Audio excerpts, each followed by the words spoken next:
FightHype.com here today with Eddie Hearn. How are you today, Eddie? I'm buzzing, mate. Glad we got that one out of the way. Yeah. Just the weighing to go. Yeah, a lot of tension there. Yeah, I mean, obviously we've seen the behind the ropes. We've seen the face-off. I mean, going into the fight, who do you think psychologically has the edge? I don't know, because I think sometimes Tony can kid himself a little bit and tell you that he's calm and he's this, but he's trying to be calm now.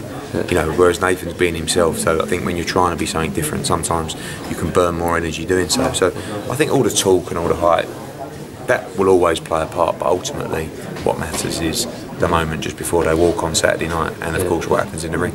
Yeah, of course. I mean, in the first fight, what I noticed, I think when Tony jabbed, he seemed to win those rounds quite comfortably, but he kind of got into a war in a lot of the rounds, which kind of played into Nathan's hands. Do you expect Tony to come out and go to war? Do you think he will be a bit more calculated in his approach? I think that obviously, you know, Tony has been 12 in before. Nathan soaked up Tony's best shots, but he soaked them up at light heavyweight. The answer is can he soak them up at cruiserweight? If he can, you've got to say that Nathan Cleverly is a favourite in this fight. Work rate, you know, he's shown that he's got a great work rate, great speed.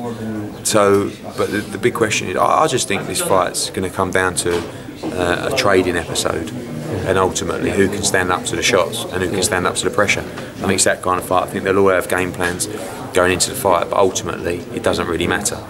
You know, it's all about who's got the heart, who can punch harder, who's got the better chin, who's fitter, who's stronger. And I can sometimes see, you know, the game plan in this kind of grudge match going out the window.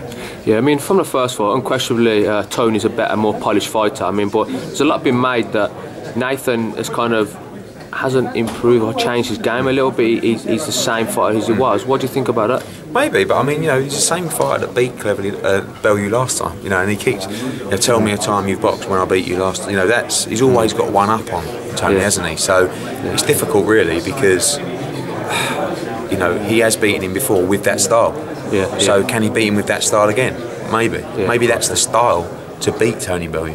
You know, arguably to stand there and trade is not the thing to do with Tony Bellew. You know. So it's just one of them. People say to me, "Who do you?" I really don't know. I really don't know. It's going to be that tense on Saturday night, and there's so much on the line. And it's, you know, and people talk about grudge matches. This isn't overly pleasant, to be honest with you. Like it's not. It's not.